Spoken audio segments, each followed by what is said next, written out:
반갑습니다. 위키보험TV입니다. 오늘은 보험가입 이후 가장 궁금해하시는 보험금 청구 방법에 대해서 알아보고자 합니다. 국내에 여러 개의 보험사가 많이 있는데요. 그 중에서 태아 및 어린이 보험 가입자가 가장 많은 현대사 앱을 통해서 청구하는 방법에 대해서 살펴보겠습니다. 우선 보험금 청구 방법의 종류와 필요 서류에 대해서 간략히 알아보고요. 실제 앱을 통해서 청구하는 절차를 화면을 보도록 하겠습니다.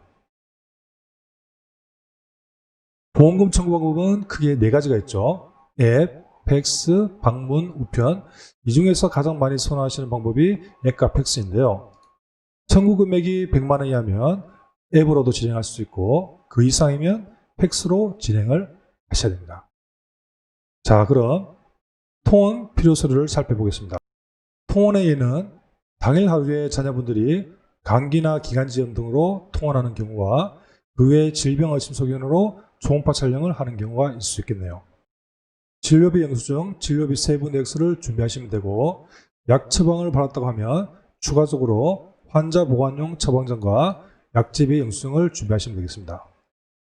이때 영수증은 카드 영수증이 아니라 급여, 비급여 항목이 나와 있는 병원 약국 진료비 영수증입니다. 약제비 계산서를 예를 들면 왼쪽과 같이 단순 카드 명세는 안 된다는 것이죠. 실무에서는 보험금 청구 금액이 10만 원 이하라면 보통 진료비 영수증과 약제비 영수증만으로 준비하셔도 충분하지만 그 이상이라면 위 4가지 서류를 모두 준비하시는 게 좋습니다. 간혹 이 부분 때문에 병원을 한 번 더 다녀와야 되는 경우도 있을 수 있으니까요. 이 부분은 다음 시간에 또 부연 설명을 해드리는 시간을 갖도록 하겠습니다. 이번 시에는 역시 통화에서처럼 진료비 영수증, 진료비 세부 내역서가 필요한데요. 여기서 추가적으로 입퇴원 확인서가 필요합니다. 특히 자녀보험에는 태아보험 때 가입하신 분들이라면 질병 입원 일당이 있을 건데요. 입원 기간이 명시되어야 입원 일당을 지급할 수 있을 테니까요. 물론 진료비 세부 내역서도 입원 기간이 표기되어 있긴 합니다.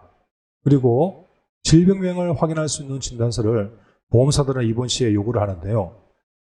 아쉬운 점은 진단서 발급 시에 비용이 들어간다는 거죠. 보통은 일반 의사, 대학병원과 같이 상급 종합병원에서는 2만 원 정도 하는 것 같은데요.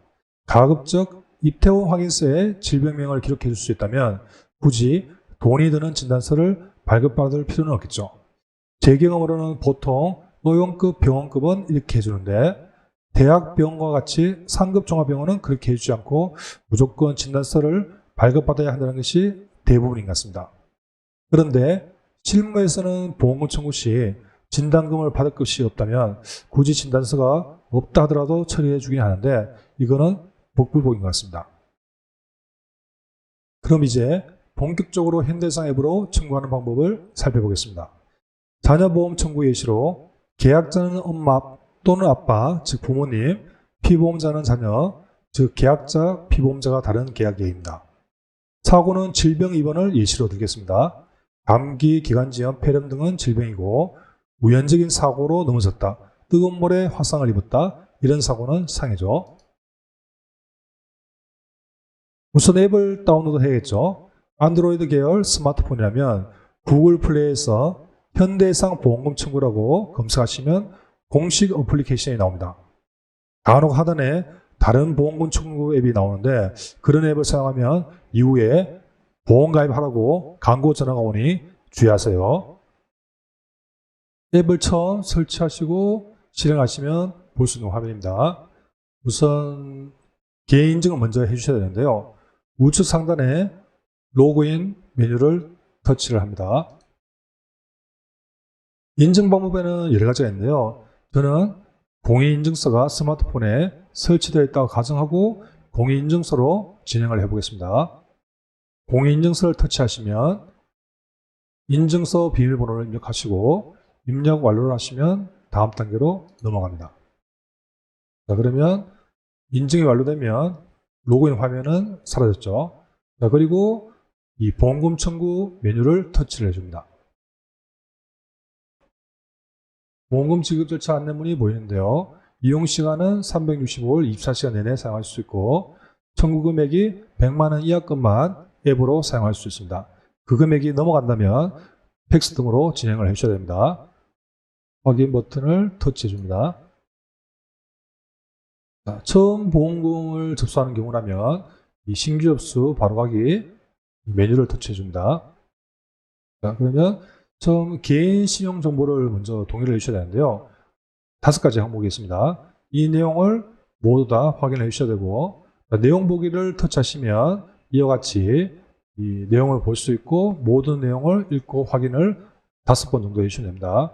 처음 신청하는 경우라면 모든 내용을 한번 읽어보시는 게 좋겠죠. 이 완료가 되면 이와 같이 완료라고 메시지가 뜹니다. 자, 다음 단계로 진행을 하겠습니다. 사고 유형을 선택하는데요.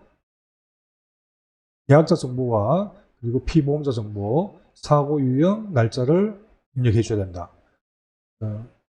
계약자를 엄마나 아빠, 부모님 가정하고 계약자 선택하시고, 피보험자는 자녀분의 주민번호를 입력하시면 됩니다.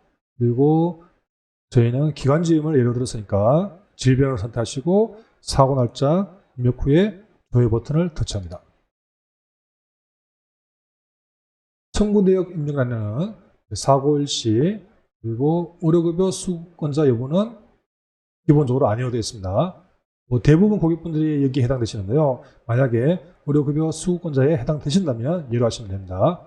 치료병원은 구체적인 병원임을 넣지 않고 그냥 병원을 하셔도 상관없고, 이 사고 내용은 기관지음이라 입력하겠습니다.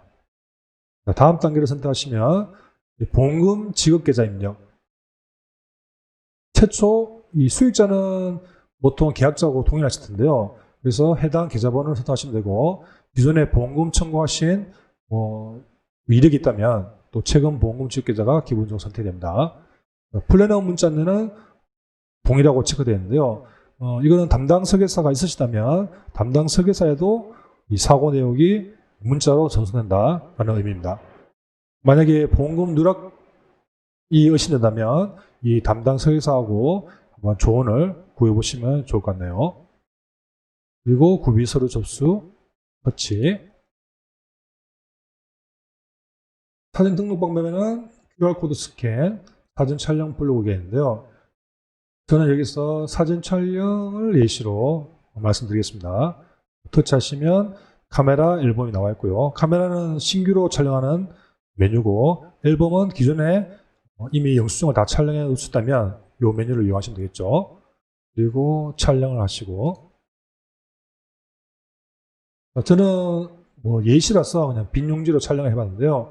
이걸 사용하고 싶다면 사용하기, 그리고 유의사항 보시고 완료, 그리고 여러 장이 있다면 추가 제출을 선택하시고 또 이와 같은 작업을 반복하시고 최종 종료를 하시면 됩니다. 자, 사진 선택이 완료됐습니다. 저는 한 장만 예시를 드는데요. 여러 장을 촬영했다면 이 여러 장이 보이겠죠. 그리고 접수 완료를 하시면 최종 접수가 완료됩니다. 접수가 완료되면 외래건의 경우에는 대부분 하루 정도에 다 이 지급이 완료되고, 이제 금액이 좀 많거나 복잡한 경우에는 2, 3일 정도 소요될 수가 있습니다.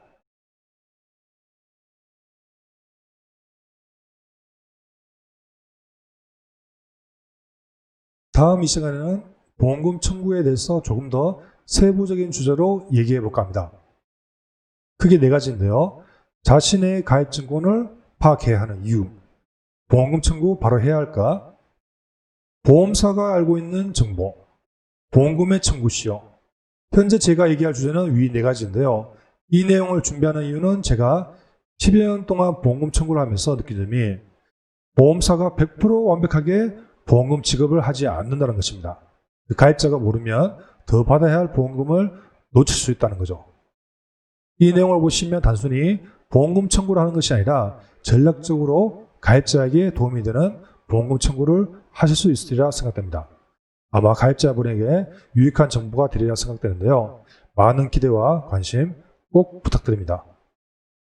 오늘 영상은 여기까지고요. 만약 다음 영상이 기대되신다면 꼭 좋아요, 구독, 알람 설정 부탁드립니다. 감사합니다.